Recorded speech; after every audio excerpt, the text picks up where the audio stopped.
함께 하신 주님을 찬양합니다. 오늘 같이 나눌 하나님의 말씀 여호수아서 5장 1절로 12절까지의 말씀을 통하여서 길갈에서의 수치를 벗다라는 제목으로 같이 나누기를 원합니다. 길갈에서 수치를 벗다? 요단강을 건너게 된 이스라엘 백성은 광야 생활 기간 동안 이스라엘 백성이 멈추었던 하나님의 말씀에 대한 준행을 이곳에서 시행합니다. 그것이 뭐였느냐? 바로 할례였습니다. 이 할례를 시행하고 또한 유월절을 지키게 되는데요. 이렇게 함으로써 광야 기간 내내 이스라엘에 드리워졌던 이 애굽의 수치를 벗어나게 해 주신 것이 바로 이게 길갈의 할례의 모습입니다. 오늘 이 말씀의 내용이 무슨 내용인지 같이 나누기를 원합니다. 자, 오늘 본문의 말씀 1절의 말씀을 보니까요. 이스라엘 백성이 가나안 땅으로 이제 들어갑니다. 가나안 땅으로 들어가는데 그러기 위해서는 뭐가 필요했어요? 요단강을 도하했죠. 요단강을 건넜습니다. 요단강을 그 건넌 모습을 통하여서 그 가나안 땅에 큰 소문들이 났었어요. 그 전에도 홍해를 건넜다는 소식, 그리고 미디안 족속을 멸하였다는 소식, 그것으로만으로도 인하여서 많은 가나안 족속들이 두려워 떨고 있었는데 마치 기생 라합이 이 정탐꾼들에게 고백하였던 그 고백과 같지요. 그것처럼 이 가나안 땅에 있었던 7 족속이 굉장히 두려워 떨고 있었는데 이스라엘 백성이 이제 곧 요단강을 건너왔다. 그것도 마른 땅을 건너왔다. 물이 범람하는 때에 그 몸에 거두는 시기에 요단강을 마른 땅을 지나오듯 건너왔다라는 그 소식이 가나안 전역에 퍼집니다. 그래서 보니까요, 1절에 아모리 사람의 모든 왕들과 해변의 가나안 사람의 모든 왕들, 그들이 어떻게 해요? 두려워 떱니다. 어떻게 해요? 우리가 건너갔다는 소리를 듣고 마음이 녹였고 또한 이스라엘 자손들 때문에 정신을 잃었다 라고 하면서 말씀하고 있습니다. 하나님의 놀라운 역사가 믿지 않았던, 하나님을 섬기지 않는 이방 족속에게 큰 두려움이 되었더라는 것입니다. 하나님은 분명히 이스라엘 백성에게 역사하셨어요. 이스라엘 백성에게 은혜를 베푸셨고요. 이스라엘 백성과 함께 동행하는 삶을 보여준 것밖에 없어요. 그런데 누가 두려워해요? 하나님을 알지 못하는 이방 족속들이 두려워하더라는 거예요. 내가 신앙생활 잘하니까 불신자들이 나를 보고 두려워하는 거예요. 이게 멋진 신앙생활의 맛이 아니겠습니까? 맛이요. 요즘 TV CF에 보니까 공부는 머리로 하는 겁니까? 엉덩이로 하는 겁니까? 라고 하면서 나중에 하는 말이 그게 아니라 맛으로 하는 것입니다. 그래서 공부하는 맛을 우리가 알아야 공부를 잘할 수 있습니다. 라고 하면서 그런 CF가 있는데 우리도 믿음의 싸움들이 혈과 육의 싸움이 아닙니다. 어떤 물질적인 껍데기의 싸움이 아니라 영적인 싸움인 줄 믿습니다. 이 영적인 싸움은 무엇이냐? 바로 우리가 예수 그리스도를 잘 믿는 신앙의 모습이에요. 우리도 신앙의 멋진 맛있는 신앙생활을 할 수 있는 우리 모두가 되기를 원합니다.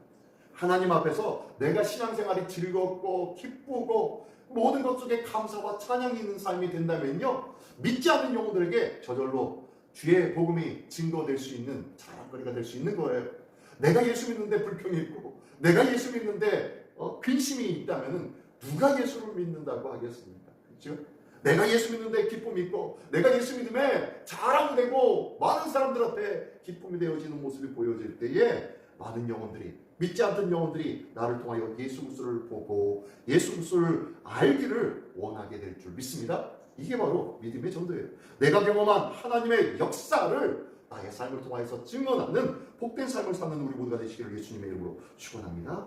그러면서 이제 이런 두려움의 모습이 있었는데 요단의 많은 족속들이 이제 호시탐탐 이 이스라엘 백성이 언제 우리 가나안 족속에 이 족속 저 족속을 치면서 전쟁을 할까라는 두려움을 가지고 있었을 거예요. 그리고 이 이방 족속들은 7 족속들은 호시탐탐 노리면서 약점을 찾고 그때에 더 이상 가나안 땅으로 들어오지 못하도록 공격하려고 하는 그러한 마음들이 있었을 거예요. 제일 처음 맞닥뜨렸던 자들이 누구였냐? 바로 아모리 사람들이었고 또한 그 주변에는 가나안 모든 왕들이었는데 이 아모리 사람들이 제일 먼저 호시탐탐 노리고 있었을 거예요. 자, 그렇다면 이스라엘 백성은 요단강을 건넜으니까 무엇을 해야 됩니까? 예, 군사적으로 정비를 해야겠죠. 무기를 다시 한번 정비하고, 그리고 싸움에 나가야 할 장정들을 다시 한번 추리고 군사 훈련을 하기도 하고, 그러면서 이제 이스라엘 가나안 땅을 정복하기 위한 그런 군사적인 아주 준비에 열중을 해야 될 때가 바로 이때입니다. 근데요, 하나님께서는 그들에게 명령을 하십니다. 이 어중한 때에 뭐라고요? 할례를 행하라. 할례를 행하라 라고 말합니다. 그러니까 이 할례를 어떻게 합니까? 하나님 앞에 따져야죠. 하나님, 어떻게 이 시국에, 이 상황에 할례를 행합니까? 상황을 아시지 않습니까? 하나님께서 말씀하시는 할례를 행하라는 그 이유는 뭡니까? 라고 여호수아는 하나님 앞에 가가지고 따져야 되는데, 따지지 않고 뭐합니까? 그 즉시 순종을 하네요. 순종을 하면서 모든 백성에게 할례를 시작합니다. 난지 8일 만에 할례를 행하는 것이 할례의 예식이에요. 그래서 가나안 땅에서 시작되어진 이 할례는, 왜 할례자들은 어떤 자들이었어요? 네. 광야 40년 동안 지내면서 한 번도 할례를 행하지 아니했던 자들이라는 거예요. 보니까요, 5절과 6절의 말씀을 보니까 그 나온 백성은 다 할례를 받았으나 다만 애굽에서 나온 후 광야길에서 난 자는 할례를 받지 못하였습니다. 왜요? 6절.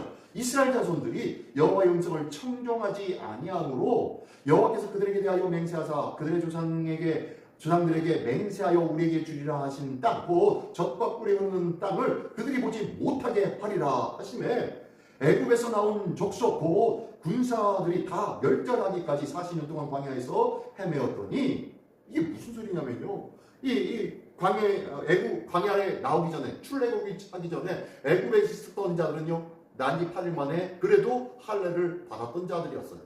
근데 광야 생활을 하면서 이들이 하나님의 말씀에 대해서 불순종했었죠. 그 불순종이 뭡니까? 예, 가나안 땅에다가 12명의 정탐꾼을 보내고 난 다음에 그 정탐꾼의 보고를 듣습니다. 10명의 정탐꾼이 그들에 대하여 우리는 밥입니다. 큰일 났습니다. 우리는 메뚜기와 같습니다. 라고 하면서 부정한 보고를 합니다. 이 소식에 대하여서 듣고 백성들이 돌을 들어서 모세와 아론을 치려고까지도 했었습니다. 이것이 하나님 앞에 어떻게 해요? 불의한 일이었고, 그리고 이 일로 인하여서 하나님 여호와의 음성을 청종치 아니하고 할례가 멈춰버렸던 거예요. 광야에서. 그러다 보니까 광야에서 태어난 자들은 모두 다 할례를 행하지 아니했던 것이에요.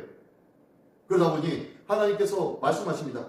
너희 조상들에게 맹세하여 주리라고 했던 그 땅, 너와의 관계가 지금 제대로 세워지지 아니했는데 어떻게 그 땅을 너에게 줄 수가 있겠느냐.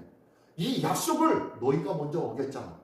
나는 나의 백성에게 준다고 했는데 너희는 할례를 받지 못한 자들 아니야 라고 말씀합니다. 7절의 말씀을 보니까요, 그들의 대를 잇게 하신 이 자손에게 여호수아가 할례를 행하였으니 길에서는 그들에게 할례를 행하지 못하였으므로 할례 없는 자가 되었음이었더라. 네, 길에서는, 광야길에서는 그들에게는 할례를 행하지 아니하였으므로 어떻다고요? 네, 어떻다고요? 할례 없는 자가 되었다는 거예요.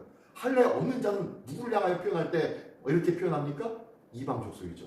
하나님의 백성이 아니라 하나님을 알지 못한 이방 족속을 표현할 때 할례를 알지 못하는 족속이라고 이야기합니다. 신약에 와서도요, 이 할례 문제에 대해서 예수 그리스도를 복음을 영접한 자들이 할례를 받아야 되냐 말아야 되냐 라고 하면서 예루살렘 회의가 있을 정도로 아주 중요한 문제가 이 할례의 문제였습니다.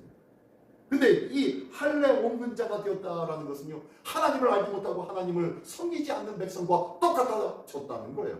광야 40년 동안 하나님의 인도함을 받았음에도 불구하고 하나님의 백성다운 모습이 없었다는 거예요. 그들이 광야 40년 동안 만나와 매출하기로 하나님의 은혜를 받았음에도 불구하고 반석이 터져서 거기에서 샘물이 터져 나오는 그 생수의 샘물을 받아 먹었음에도 불구하고 그들은 하나님의 자녀다운 모습이 없었다는 거예요. 하나님께서는요, 내가 너에게 약속한 것을 주기 전에 너희와 나와의 관계를 새롭게 하자라고 말씀하시는 것이 이 할례의 모습이었다는 거예요. 신약성경에 나오는, 신약성경으로 와서는요, 뭐라고 합니까? 너희가 육신의 할례를 하지 말고 어디에 할례를 하라? 마음의 할례를 하라고 말씀하고 있는 거예요. 우리의 삶도 교회는 열심히 신앙생활 하는 것 같고 11조 내는 것 같고 열심히 뭔가를 하는 것 같은데 마음에 할례받지 못한 삶을 살고 있지는 않습니까? 하나님의 백성다운 모습을 살아가고 있지 않습니까? 하나님의 백성다운 모습을 행하기 위하여 오늘도 마음의 할례를 받는 자 되기를 원합니다. 그랬더니요, 구절의 말씀을 보니까 이렇게 말씀합니다. 여호와께서 여호수아에게 이르시되 내가 오늘 애굽의 수치를 너희에게서 떠나가게 하였다 하셨으므로 그곳 이름을 오늘까지 길갈이라 하느니라. 이제 그 말씀을 듣고 순종하여 이 할례산에서 할례를 행합니다. 이 할례산이 어디였다고요? 길갈. 하나님께서 말씀하시고 지명을 명하신 곳이 길갈이라는 곳이에요. 길갈의 뜻이 뭡니까? 내가 오늘 애굽의 수치를 너희에게서 떠나가게 하였다 라고 하면서 길갈이라고 했는데요. 길갈이라는 뜻이 뭐냐면요, 굴러 내려가다 라는 뜻이에요. 이 굴러 내려가다 라는 뜻은 뭐냐면요, 이스라엘의 산들은 어떻게 되어 있죠? 이스라엘 산은요, 평지에서 우리나라처럼 이렇게 경사져서 올라가는 이렇게 올라가는 그런 산이 아니라 어떻게 해요? 평지에 한 산이 그냥 우뚝뚝 서 있는 것이에요. 그냥 툭툭. 그래서 남떨어지를 오르듯이 올라가야 되는 것이 산입니다. 이스라엘 산이. 그러다 보니까요, 이 위에서 돌 하나가 굴러 떨어지면 어떻게 돼요? 어마어마하게 큰, 마치 그 산이 무너져 내리듯이 온갖 폐정물과 함께 흘러져 내려가는, 산사태가 나듯이 흘러내립니다. 한마디로 길갈이라는 것은 굴러 떨어져 내려가다 라는 뜻이 길갈이라는 것인데, 바로 너희의 죄악과 너희의 수치가 굴러 떨어져 내려가다, 산에서 돌멩이가 떨어져 내려가듯이 너희에게서 그 죄악이 떨어져 나갔다 라고 말씀하는 것이 바로 이 길갈이라는 이름이에요.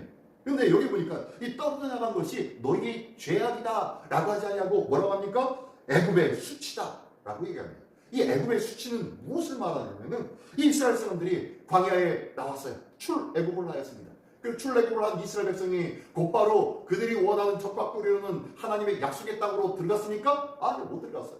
못 들어가고 광야에서 40일 동안 헤매고 있었어요. 이 소식을 애굽 사람들이 들었을까요? 안 들었을까요? 네, 들었죠.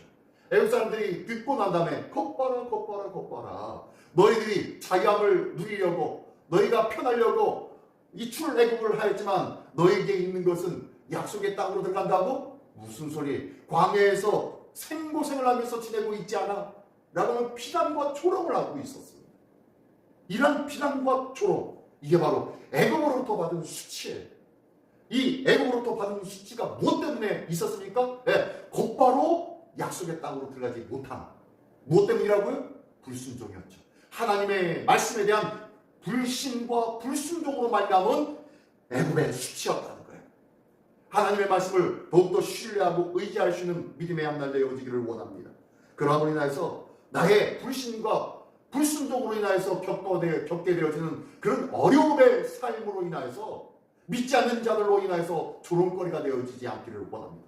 주 안에 있는 참된 은혜와 평강의 삶을 자랑하고 요단강을 건너온 그들을 향해서 온 이 가나안 사람들이 두려워하였던 것처럼 이 귀한 은혜의 모습이, 하나님의 동행의 모습이, 하나님의 역사의 모습이 우리 삶 속에서 떠나가지 않는 놀라운 2025년도 한 해가 되어지기를 원합니다. 하나님의 역사를 체험하고 하나님의 인도하심을 경험하는 그 놀라운 은혜가 있기를 원합니다. 이렇게요, 하나님과 약속이었던 이 할례로 말미암아 하나님과의 관계가 회복되어졌습니다. 이 위험한 행사였죠, 할례라는 것은요. 그러나 하나님의 말씀에 순종하여서 이 언약의 징표였던, 순종의 여부였던 바로 이 할례를 행하자 하나님과의 관계가 다시 회복되어졌다는 거예요.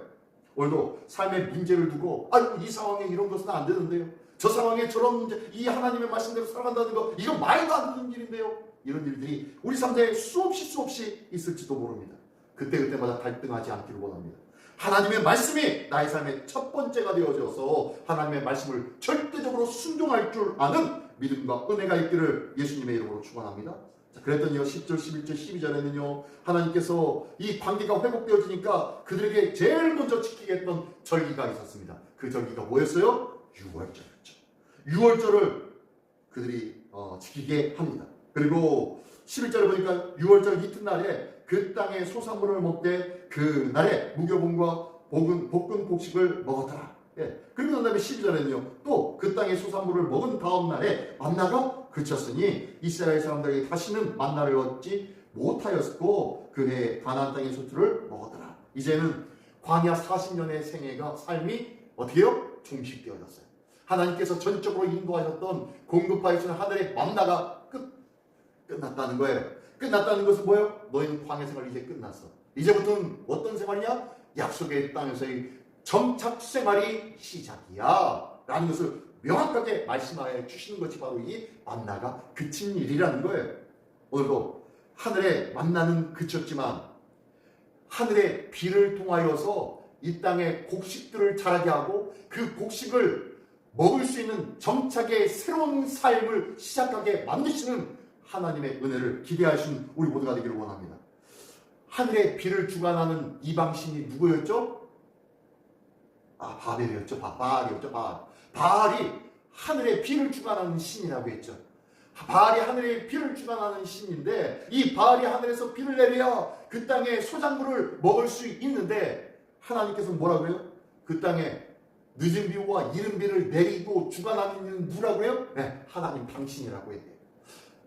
이 가나안 사람들은 바알이라고 칭하고 바알을 섬기고 있지만 너희는 바알이 아니라 내가 늦은 비와 이른 비를 주관하는 자야 라는 것을 명확하게 다시 한번 밝히 보여주시고 인지시켜 주시는 것이 바로 이 첫 유월절을 준수하고 그 땅의 소산물을 먹게 되기 시작한 일들이었다는 거예요. 이제는 어린 아이의 광야 생활, 하나님께서 끊임없이 공급해주는 그 음식으로 살아가는 어린 아이가 아니라 젖을 먹는 아이가 아니라 이제는 하나님께서 공급해 주신 비로 인하여서 그 땅을 소작하고 경작하여 그 땅에서 가꾼 하나님의 은혜의 소산물을 먹게 하는 점점 더 성숙한 자라는 청년의 신앙으로 살아가게 만드는 것이 바로 이 새 시대 가나안 땅의 시대의 삶을 말씀해주고 있다는 거예요.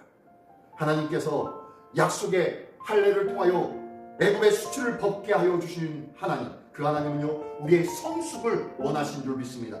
성장하는 신앙을 원하시는 줄 믿습니다. 이 성장하는 신앙을 위해서 오늘도 주님만을 온전히 의지하고 오늘도 내게 비를 내려 주시어서 이 땅에 하나님의 놀라운 은혜의 소작물을 경작물을 취하게 하여 주셔. 하나님의 세상 사람들은 세상의 바알을 의지하지만 우리는 하나님을 의지함으로 말미암아 너희가 누렸던 세상이 누렸던 은혜를 하나님으로부터 누리며 산다는 것을 고백하는 우리 모두가 되시기를 예수님의 이름으로 축원합니다. 기도하겠습니다. 전능하신 주님 감사합니다.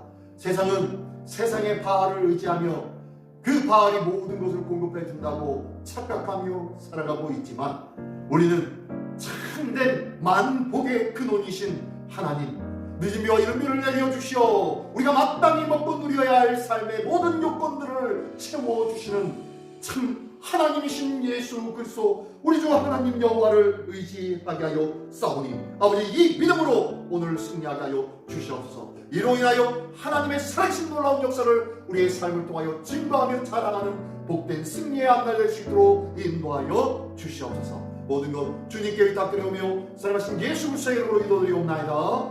아멘.